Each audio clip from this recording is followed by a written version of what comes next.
China's National Congress, the most significant meeting of the Communist Party elite, takes place once every 5 years and is just days away. We take a look at how the so-called Chinese dream is faring from an economic perspective and ask what role Taiwan has played in the PRC's rise. Hello and welcome to Taiwan Talks, covering the latest global news and analysis from a Taiwan perspective. I'm Yin Khvat.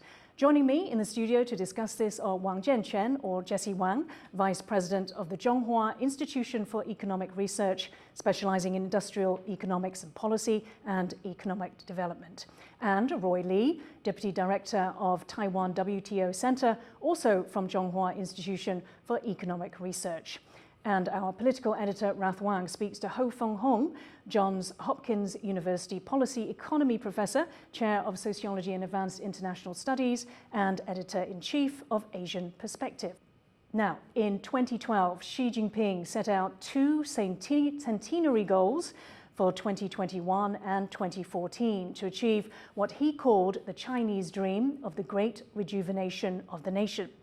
The first was to achieve a moderately prosperous society in all respects. The second, to achieve a strong, democratic, civilized, harmonious, and modern socialist country. At the upcoming Congress, the Communist Party elite will continue charting their path to these goals. Roy Lee, from your point of view, has Xi Jinping achieved a moderately prosperous society? Well, by Chinese standard, I think they did. They set some of the bars, the benchmarks, as early as 1997. For example, in 1997, 20 years ago, the benchmark for a moderately prosperous society is a per capita GDP of 2.5 thousand US dollars per head. But now we know China's actual per GDP capita is 5 times higher. Mm. And also in terms of average lifespan, they set the bar at average age of 17.6 years old.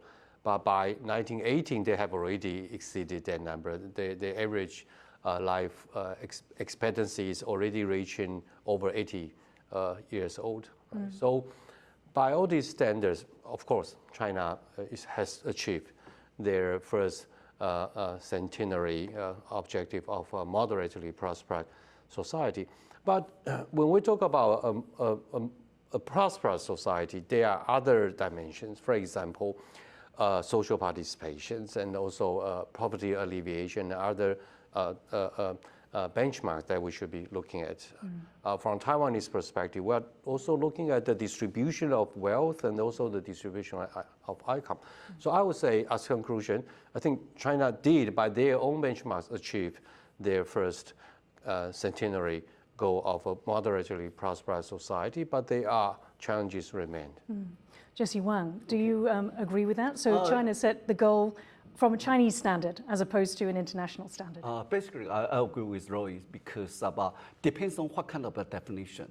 If the definition is raise the income of the low-income people, then actually the goal has been achieved because in year 2021 is China become a well-off society, 小康社会, and also break the surpass the per capita GDP of 12,000 US dollars. So in that standards, actually, the goal has been achieved. But if a more broader definition, such as promoting the fairness, like even income distribution or some of like a balanced regional development, actually is still some question answer about that because right now it's China also have 100 million people live in the very low level standards, and the regional development is so uneven. So in that standards, still have some room for further development. Mm-hmm. Roy Lee, China is classed as a developing country. Yeah, by all standards, yes. Mm-hmm.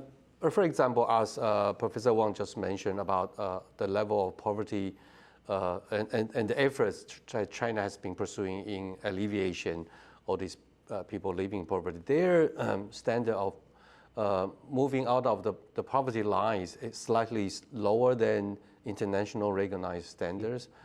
Even though by the year 2021, Xi Jinping announced that they have achieved the goal of elimination all people under poverty line. So that means all Chinese, every Chinese citizen now is able to make an income, annual income above the poverty line, right? But the poverty line is still very, in their terms, moderate. It's 4,000 RMB, renminbi per year. And how much is that in US dollars? It's about 1,000 US dollars, more or less. So 1,000 US dollars per year is actually a very low income, especially given the fact that inflation is also taking place, especially in terms of food and energy. Even though in China's situation, the inflation is below international standards, but the prices across the board are all going up. So 1,000 US dollar, we are talking about less than 100 US dollars on a monthly basis. So yes, they have achieved by their own standards, but there are still a lot of other areas to address these poverty issues. One example is the inclusion of social security network, right? For most of the farming areas, the agricultural sectors, the coverage of health insurance, for example, are relatively low. Even though there's a 100% coverage of all farmers in the network system, but for example, the copay system, the copay requirement and other contributions remain beyond their ability to offer. So many of these farmers are still suffering from health problems that creates financial burdens. So Jesse Wang, so this is despite the uneven distribution and development. This is despite China's sort of regional and decentralized, still a totalitarian system, but it is decentralized, where local governments have power. Do you consider what China has achieved as being a miracle? Because actually China, we should say something about China because it's a big country, 1.3 billion people. So I think from the former president of Deng Xiaoping, his policy actually is more practical. It's that let a small portion of people get rich first. But after probably 30 or 40 years, I think Xi Jinping have more great visions. He said that some people has get rich. Right now, we need to left some left behind so we can continue and build the drive for the prosperous common prosperity or something like that. So I think Xi Jinping is more great ambitious, but takes time. I think his goal is probably that takes time to finish everything. Roy Lee, so how much is the economic progress down to Xi Jinping himself or to Premier Li Keqiang or even Liu He? Well, China's economic system is under this so-called the new era of socialism with Chinese characteristics, right? So by definition, they are pursuing a so-called Chinese model of economic governance. At the center of this governance is, again, still planned economy. Right? But as we discussed earlier, there's a lot of power sharing in terms of economic development and also the distribution of economic resources to the local governments in the last 10 years, right? So I would say, of course, at the center of this planned economy, the planner of the economic governance system, we have to give credit to Xi Jinping and Li Keqiang and other senior people around them, right? But also at the provincial, the local government level, I think that's probably less well-known, but a major contributor to Chinese economic performance in the last 10 years. Well, in the lead-up of the 20th Congress Party, all these propagandas and publications are highlighting the fact that Xi Jinping is actually the man who is taking China into this new era of prosperity and other achievements. But I have to say, yes, on this propaganda dimension, probably he will be the leading figure. But I think all these people working, especially at the provincial, the local government levels, are equally important.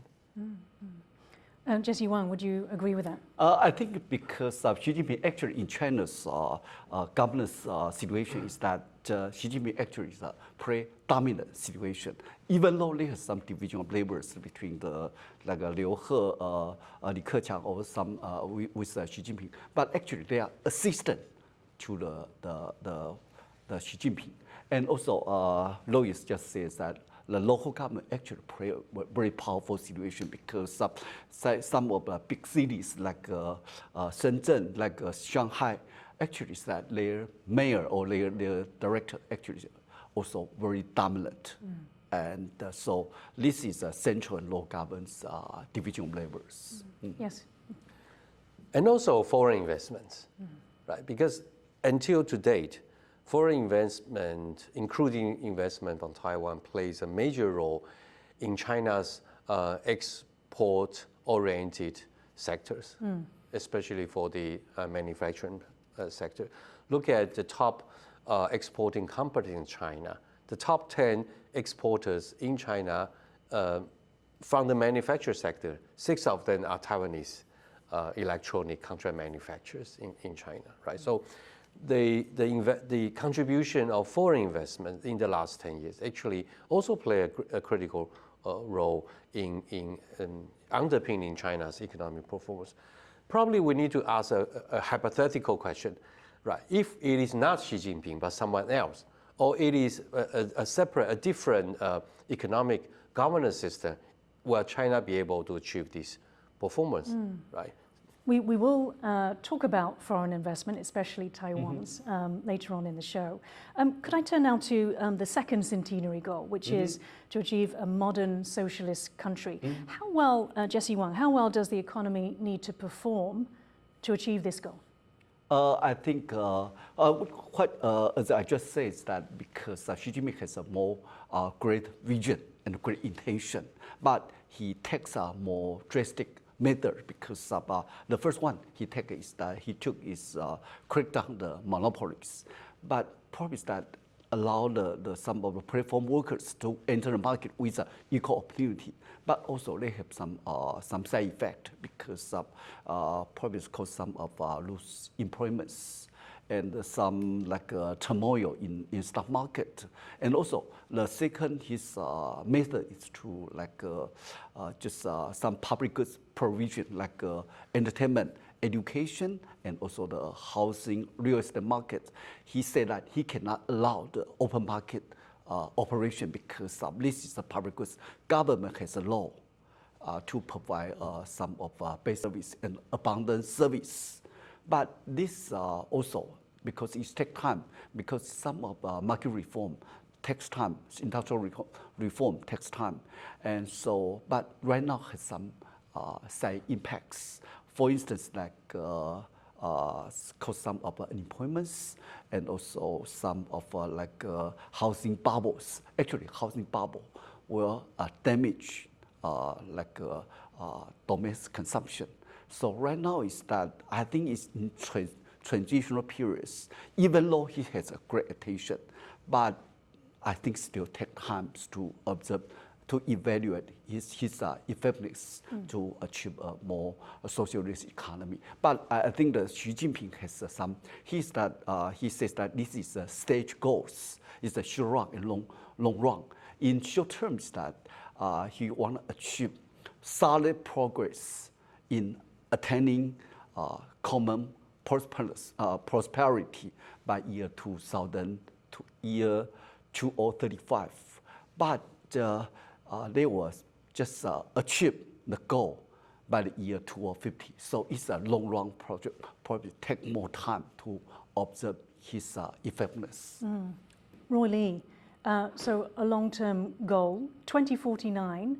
At the Congress in a few days' time, Xi and other of the elite will be making the changes to chart the path towards this. What changes do you think they might introduce?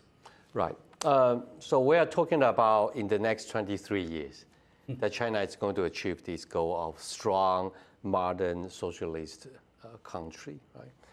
Probably we'll have to review all these additional or new factors that doesn't exist in the first 10 years of Xi Jinping's government. For example, the US-China rivalry doesn't exist in the first 10 years. Well, it appears towards the end, but it's taking a full shape at this moment, just taking the full shape. And also, the situation in Europe is again something that cannot be expected in the first 10 years. And it will become major uncertainty for the next 10 years if Xi Jinping is going to be in office for at least the next 2 terms. So this is the Europeans sort of looking to decouple from the Chinese economy? Or even the inflation, the autonomous approach that major countries are going to pursue, not only European countries, but also the US and Japan. And also the increasing pressure of the complexity of economic governance become much more challenging in the next 10 years than the last 10 years, right? So in the short, so those are long-term challenges that probably Xi Jinping and his colleagues need to overcome. But in the short run, I think the most urgent issue to be addressed is, of course, the net zero control of the COVID pandemic, because this policy is having a very significant spillover, negative spillover effects beyond healthcare, beyond the control of freedom of movement.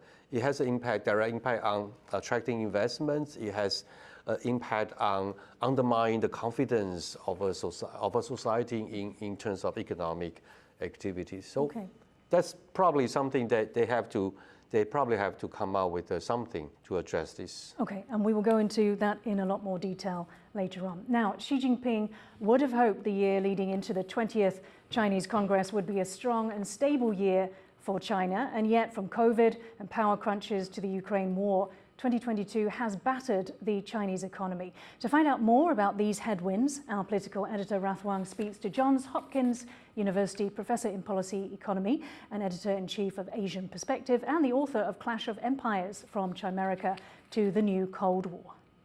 Professor Hong, what are the largest challenges that are facing the Chinese economy right now? Yeah, right now, many people talk about the zero COVID policy and the economic disruptions and problem caused by the zero COVID policy, as if after the zero COVID policy is lifted, things can back to normal. But people forget about the fact that actually China economic slowdown and problem started before the COVID-19 pandemic.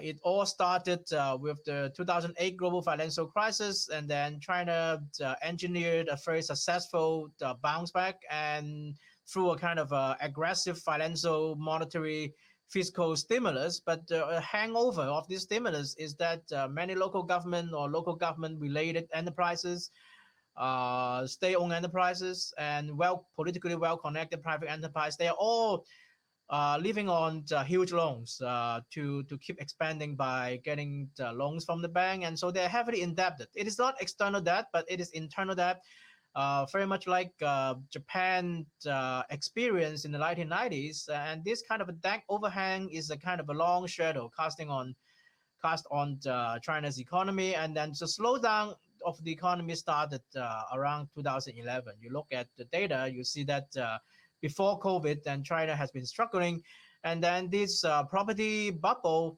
was set to burst actually before the COVID impact. That many people talk about it and talk about this unsustainability of this property price and property expansion.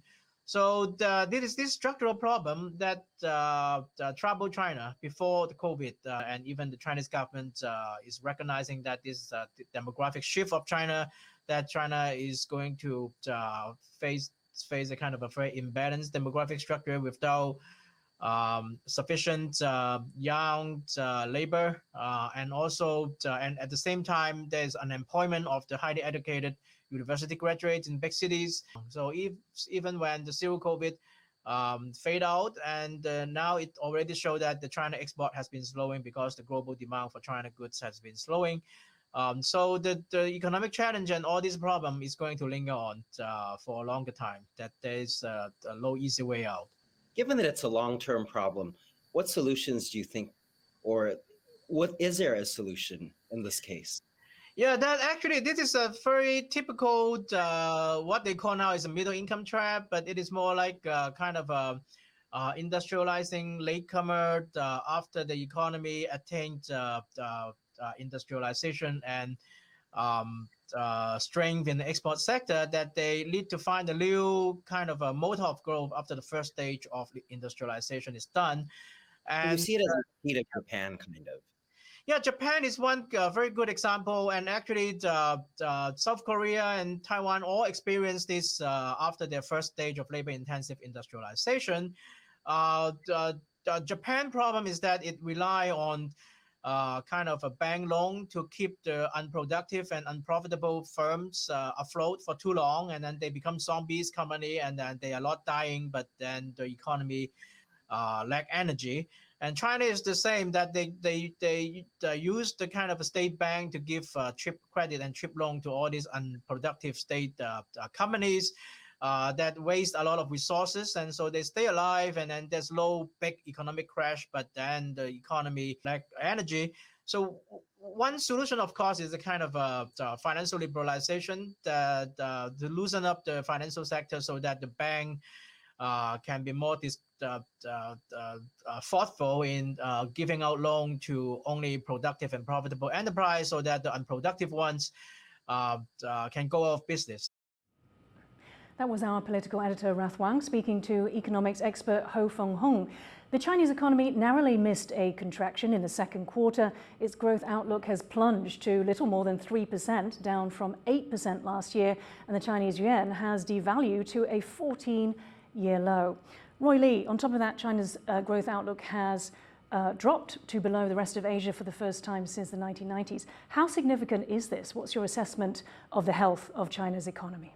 Well, the latest projection published by the World Bank at the end of September actually downgrade China's GDP growth rate for the year 2022 from 4.3% to all the way to just 2.8%. Right. This is probably the slowest growth in the history of the Republic, the People's Republic of China. Worse even than the pandemic years? It's worse, yes. Right. So next year, the World Bank is also estimating probably a slow recovery, the speed back to about 4% growth. But relatively, it is still a very slow motion mode for China's economic development. So the momentum is actually losing speed, right? Can I bring in Jesse Wang there? Yes. So how significant is this? Roy Lee has mentioned, the worst growth on record, essentially, and a hugely slowing economy for China, which was, of course, the recession-busting hero of the global economy. What's happening? Yeah, because in year 2008, it's recession busting because at that time, the public debt over GDP is only 140%. Right now, it's the year 2021 has been increased to 300%. So I think the government's fiscal revenue is not in good shape. So I think they have, because in year 2008, the government and private sector come up with about 20 trillion renminbi. It's about 100 trillion NT dollars to boost the economy, also benefit the whole world. But right now, they are not in good shape. So if this is a very lower economic growth, they will cause a lot of unemployment. Right now, it's a young generation. Probably that their unemployment rate is from 10 to 20%. Right now, it's very serious because of if the economy keep slow down, then cause more unemployment, cause less jobs. They will be probably in trouble. Right now, China is face three dangers. The first danger is like electricity limitation. Second one is a net zero pandemic. The third one is the housing bubble, because the housing bubble actually will have their wealth effect and also damage domestic consumption. So this is really a scary situation right now. But I think as Roy says, that probably that will pick up next year, and then that will be fine. Otherwise, if they stop to a low growth, then China probably in trouble because of some of net zero pandemic also scare away the investor and also cause a lot of capital outflow. So I think this is a serious situation for China. Roy Lee, how worried is the CCP? Well, first of all, as we heard from the interview, that China is kind of officially entering the middle income trap that Taiwan, Korea, and other countries have all experienced in the last 25 years, right? So one of the key features of a middle income trap is slowing economic growth. Traditional economic tools doesn't provide enough momentum to continue the growth. For example, China has been pushing up the growth by debt-financed infrastructure projects of the high-speed railway and also investment in the real estate market. And the real estate bubble implies that tool is now no longer available. And also infrastructure projects face a lot of uncertainties also as well. And also the external environment is not favoring in China's favor. You mean the global economy? Yes, the global economy is also slowing down. We are seeing actually a slowdown of demand from major markets. So trade will be, we are looking at slowing down in the next 12 or even 24 months because of the recession that is now taking shape in many other parts. So let's drill down to the property bubble a little bit more to understand, the impact of this on the economy. So, Roy Lee, can you quickly explain? I believe it's 20% attributes 20% of China's economy, but it's actually much further reaching than that, isn't it? Yes, of course. Well, because there are a lot of stakeholders intertwined in that problem. It's just not the developer and the house buyers and the banks. There are also local governments, right? Local governments, a major part of local government's revenue is actually from selling lands, right? So that kind of revenue probably will be, I won't be say foregone, but will be facing a lot of restrictions in the next couple of years. So, and we spoke about the importance of local government in terms of handling the resources for the economy. And they are covering the costs for zero COVID policy. They are also covering the costs for stimulus package to recover the economy from the COVID pandemic. So yeah, their hands are tied now. The revenue source has been constrained. There's a lot of constraints to their revenue sources in terms of property selling and buying. And on the other hand, they have a lot of spending requirements to finance their economic development. So it's not just the developers or the buyers or the banks. It's also the local economic governance system, the challenge of the local government's economic governance structure in the next couple of years. Jesse Wang, I want to pick up on something that Roy mentioned that was also in the interview about this, the new mode of growth post-industrialization. China probably needs to find a new growth mode. Yes, I think probably that because of, as Roy just mentioned, is that because China right now is facing the low-income trap. At low-income trap, that means that you use cheap labors and also capital formation and then to keep the growth. But right now, you need to have a growth model, like innovation, instead of just a duplicate or something like that. So China actually is that they have manufacturalization, advanced manufacturing, especially in the IC industries and especially in some of biotech or some areas. But right now it's that because they have some external pressure because the U.S. and China trade war. That means that states will be ban a lot of new technology to export to the China. So this is some of a bracket for the innovation. Motivation or something like that. And also the housing bubble actually is cause some problems because this is like a symptom of the Japanese is low staircase because during in 1990s. Japan is because they have housing bubbles, and also the government keep borrowing money to the zombie enterprises. So the people lose confidence in government, and then they just afraid of consumption, afraid of investment. So the Japanese actually step in the low-stake situation. So this is, one thing the China government need to pay attention to, and they need to indigenous innovation and also new capital formation and also new business model. Otherwise, they will just trap in the low, middle income trap. Roy Lee? Well, there are a few exceptions of countries who is able to come out of the middle income trap. One is Korea, one is Taiwan.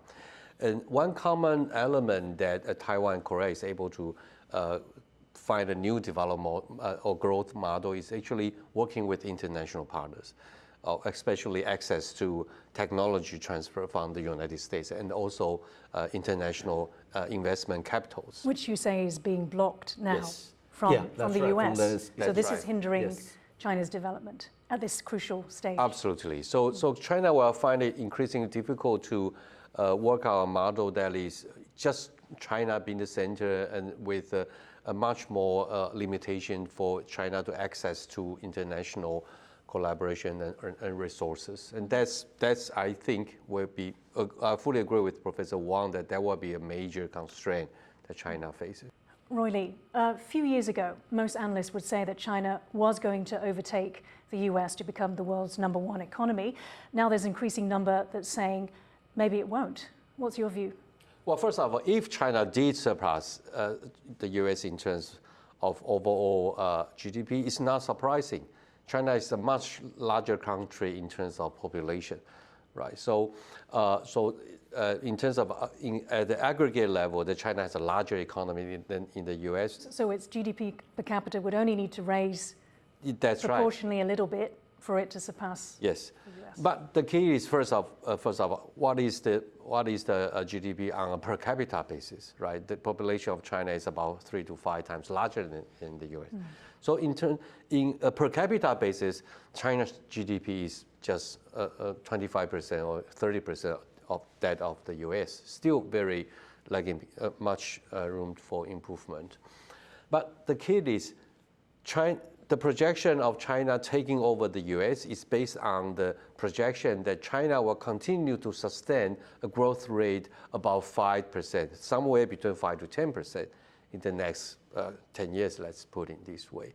And on the other hand, the US will continue to face a slow down economic growth in the next 10 years. And that's the condition for that projection. But now we're looking at China's economic growth is actually slowing down slower than Significantly slower. Yes, than in the US. Also, there is, Jesse Wang, the demographic time bomb for China, although maybe the effects we won't feel too soon.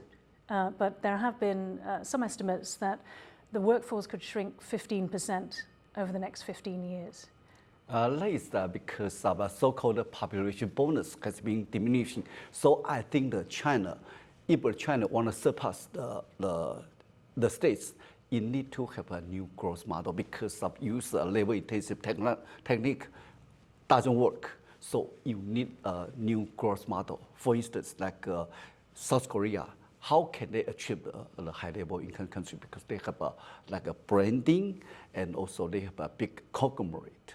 And also in terms of Singapore, they have a free port, and also investing in some of the casino industry, new entertainment industry or something like that to keep the growing. In Taiwan, we hook up with international big companies. Even though we don't have a branding, but we produce every PC, notebook with big volumes, and also we have accumulate a lot of handsome profit, and then we can step in new areas from PC, from notebook, from cell phone, and from panel industries, right now from to IC industry. So Taiwan keep moving. So even though we don't have a branding, but we hook up international big companies, we accumulate handsome profit to step in new areas, so also bring up us about new per capita GDP. So that's Taiwan's new growth model.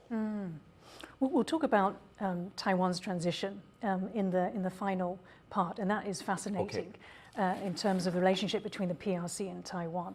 Roy Lee, can I pick up on what you've both mentioned, the effects of their zero COVID policy? Obviously, the CCP calculated that it was better to have, very harsh lockdowns rather than, which impact obviously the economy significantly, rather than having tens of thousands of deaths, especially in a Congress year. Was this a political decision? Well, in China, we can say most of the decisions are politically based. Just the percentage of political calculation is different, but there's always a political agenda attached, right? Especially for this year where Xi Jinping is seeking for his authorization for his third term, right? So it is, of course, a politically calculated outcome. That is why a lot of people are expecting China to relax the rules probably beyond March next year, because this year, in 2 weeks' time, we're going to see the parties, the Congress of the Communist Party, but all these nominations need to be confirmed by the state's Congress, which the meeting will be held in March next year. So probably we can't expect an overnight relaxation of the zero COVID policy, but probably sometime beyond March next year, when all the nominations and positions are filled and confirmed by the state Congress, then probably that's the good timing to do so. I think they are prepared to do that. They understand that the impact is just too huge. The burden is just over their ability to address. But it takes time for them to digest. Jessie Wang, so how soon after the relaxation of the restrictions can the Chinese economy bounce back? I think probably that it's easier to bounce back, but takes longer because of, as Roy just says, that because of 3 out of 4 countries, economies, GDP has been diminishing. Because see, the USA probably this year probably start 0.5 to 1%, and the share of the US GDP probably start 20% of the maybe 25% of the global GDP, and China also slumping, and also European country is the share is about also 25%. So 3 out of 4 GDP has been diminishing in recession. So probably that takes longer for China to bounce back, even though, just get rid of realization of the net zero pandemic, but still takes time. And also because China right now is facing some of a housing bubble. Housing bubble will damage the domestic consumption. So, and also the US-China trade war, in the internal pressure and external pressure, even though bounce back, but still not as fast as it used to be. So, Roy Lee, I want to move to our last question of this section. China has been threatening to use force against Taiwan. You just told me that most of the decisions are political, but I still want to ask you, can China afford a war with Taiwan? Well, again, if it is politically calculated decision, I don't expect a war to happen between Taiwan and China anytime soon, right? Simply because economically, socially, and in other dimensions, China cannot afford a war. Well, Taiwan either cannot afford a war, but China will suffer even more. We always talk about Taiwan's economic dependency on China. So last year, about 40 to 43% of Taiwan's global export went to China. But if you look at the content of the export, you realize that half of the export from Taiwan to China are actually semiconductor trade, right? China actually needs about 40% of all its semiconductor demand from Taiwan to maintain its being the hub of global electronic products manufacturing center, right? So imagine there is a war, right? In the lead up of the war, probably they will be already sanctioned and blockade and other disruptions. So trade, commerce activity were all stopped, right?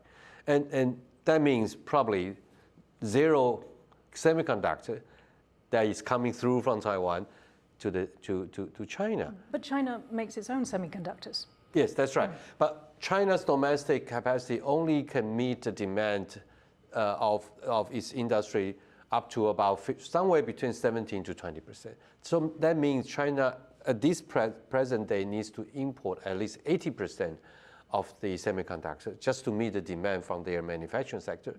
So China will be facing a great challenge. The cost will be beyond China's ability. So you believe in the silicon shield, that it's strong? At this moment, yes. And that is the reason why China is pursuing this indigenous semiconductor policy, right? They want to reduce the interdependency level, but they haven't achieved that objective yet. Jesse Wang, do you agree that that China would not invade Taiwan? I think this is some uncertainties, but probably takes longer because right now is that a survey shows that if China invade Taiwan and also the European countries and United States impose economic sanction on China, the whole world will suffer probably 2.5 trillion US dollars, and China alone will suffer 1.5 trillion US dollars. But sometimes we talk about the political decision. It always top down because see Putin in Russia, because they have some historical mission and historical vision. Sometimes this political will probably is a top priority over everything because some of our cost and benefit consideration probably is not higher priorities, but because China right now is under some of industrial reform and also his economy is not in good shape. So probably that will take longer to prepare for economic health and also the new weapon systems before they just start next move. Okay, very interesting. Now, did you know that the phenomenon of a rising China is largely thanks to Taiwan? That's what Shirley Rigger writes in The Tiger Leading the Dragon, How Taiwan Propelled China's Economic Rise. She says Taiwan played an outsized role in fueling the rise of China's economy. Roy Lee, I want to ask you, firstly, do you agree with her assessment? Yes, of course. Let's come back to the figure I mentioned earlier, right? 6 companies accounts for top 10 exporting companies in China in the year 2021, right? And most of them are electronic contract manufacturers, service providers, right?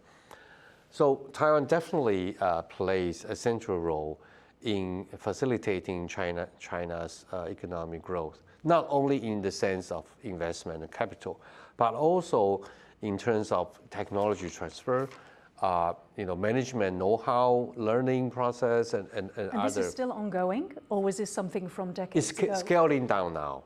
But Taiwan, our economic model is actually very focused on contract manufacturing, right? So instead of saying Taiwan is facilitating China, probably it's more precise to say that the global supply chain is facilitating China. Because most of the Taiwanese investment, especially for the electronic sector, move to China under the collaboration with their US and Japan and European-based clients. So, But Taiwan had a choice? No choice.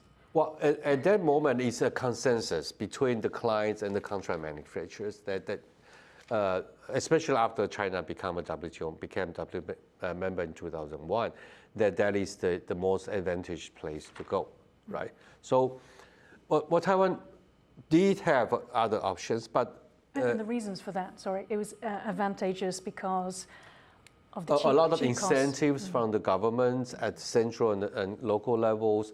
There's a sufficient supply of qualified and very cheap, efficient workforce 25, 30 years ago.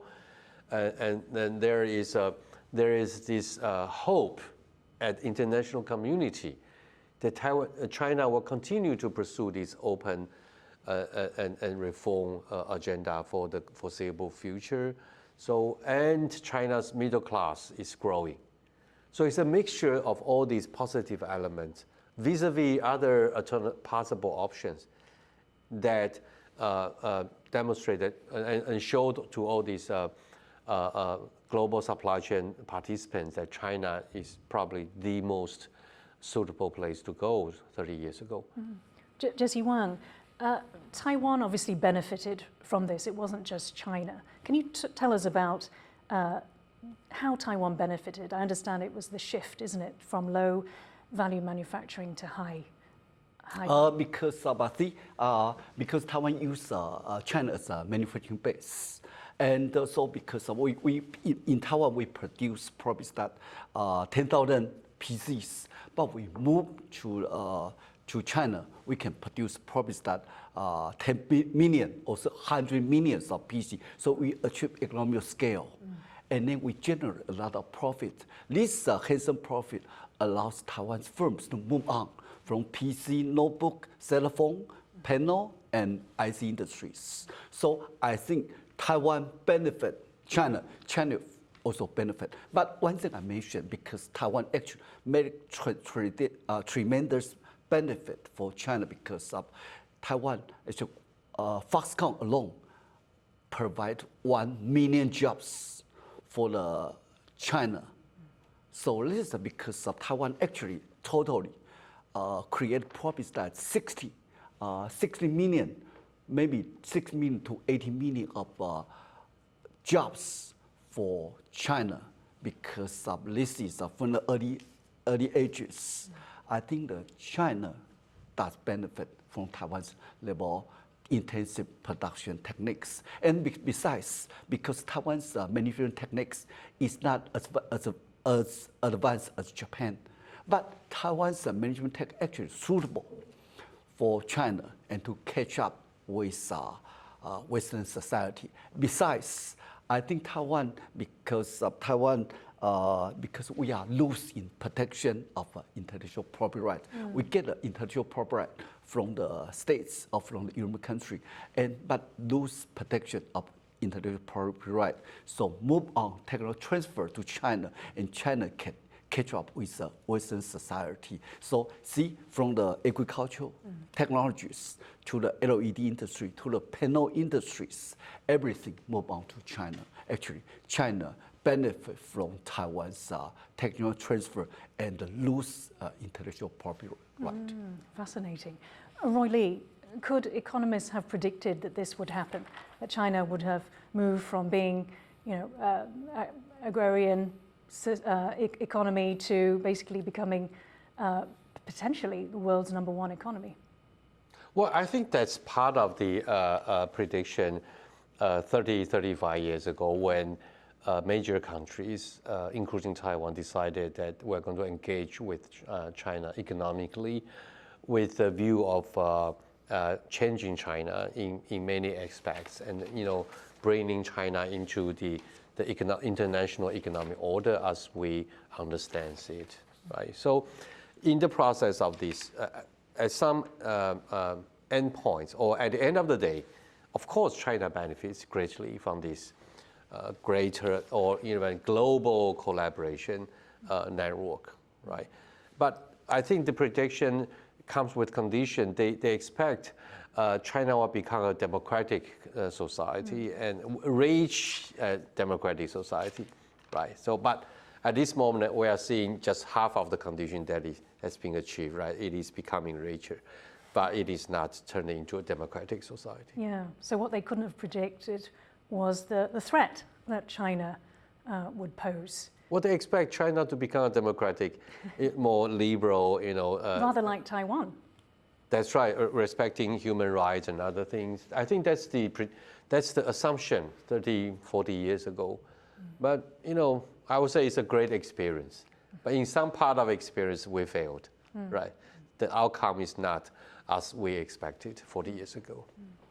Jesse Wang, if Taiwan had not gone down that path, would Taiwan have been able to eventually, as you said, move to keep moving up in terms of the high-tech manufacturing?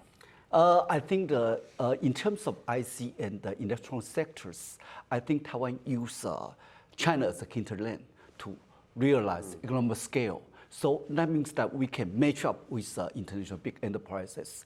If we don't use China, probably that Taiwan stays small, but we will do some industrial upgrading, but certainly not have a chance to become IT big countries. Roy Lee, so instead China is authoritarian. It didn't democratize in the normal understanding of that, of democracy. Following US House Speaker Nancy Pelosi's visit to Taiwan, China sanctioned about 1,000 Taiwanese products, and of course it uses economic coercion right across the world. We did touch on this earlier about Taiwan's dependency on China, and you actually said that in fact China is dependent on Taiwan in terms of semiconductors, but to what extent is Taiwan's economy dependent on China? Actually, Taiwan's economic dependence on China is much less than it appears to be. Because when we talk about interdependency, there are several criteria to make the determination. First of all, the key element for the criteria is actually whether there's, I'll put it this way, is there availability of an alternative supply source, right? For semiconductors, from China's perspective, there's no alternative. There's only Taiwan or Korea that are producing advanced chips, right? And secondly, is how quickly you can convert your products to elsewhere, or convert your resources, or how quickly you can get access to alternative technologies that enable you to produce a domestic production base to replace imports. In the semiconductor case, the answer is again no, because China's access to technologies has been kind of blocked by the US increasingly, and China's indigenous homegrown semiconductors technology has been lagging behind with the advanced side of the semi sector, right? So by these two criteria, China is heavily dependent on Taiwan. There's no alternative supply source other than Taiwan. There is no access to technology that enable China to become a self-sufficient semiconductor manufacturing country. But to the contrary, Taiwan has alternative markets. For example, when iPhone's production moved partially to India, Taiwan started to export our semiconductor accordingly to India as well. So the structure of this interdependency between Taiwan and China indicates that actually China is actually having a much higher dependency rate than Taiwan is facing. Jessie Wang, that's again fascinating from Roy Lee, because I had understood that Taiwan is not seeking to decouple. It'd be too difficult to decouple from China's economy. What do you believe? Do you believe that? Right now is that because we're talking about decoupling, because actually Chinese Taiwan's firm, overseas Taiwanese firm come back to Taiwan, but without reducing the production capacity in China right now. But because if the US and China trade war fight to the extreme, probably that decoupling is will happen anyway. But because it depends on what kind of products you produce. If you rely on the China's market, like a machine tool, like some transportation equipments, probably you are just stay in China. But some of the more land intensive, more cheap labors, probably that move to ASEAN countries. And some of the cluster, high-tech cluster, probably move back to Taiwan. Depends on what kind of products you produce. But I think the decoupling will be the trend, because right now is that US trade war, more intense competition. I think the economic tourism will happen right away. So I think the Taiwanese firm in China probably that you need to seek a way to diversify your market, your production site. Okay.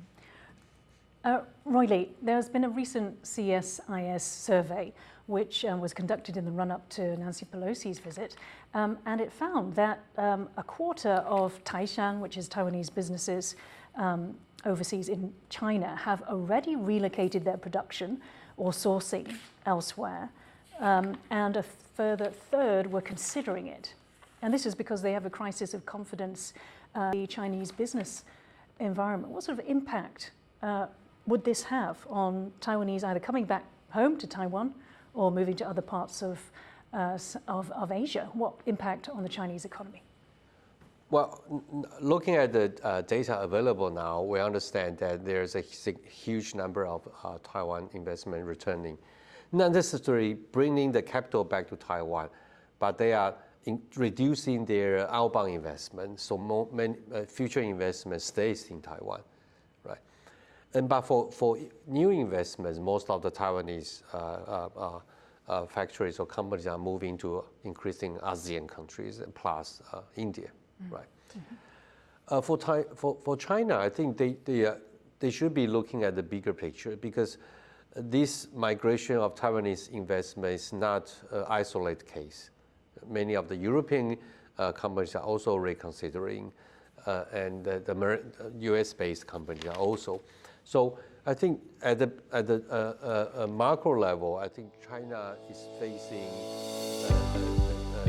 a surge of foreign investment that are losing faith and confidence in the local institution in the long run, and also they are facing the challenge of extend and sustain US-China environment that creates uncertainties of trade and investment with China.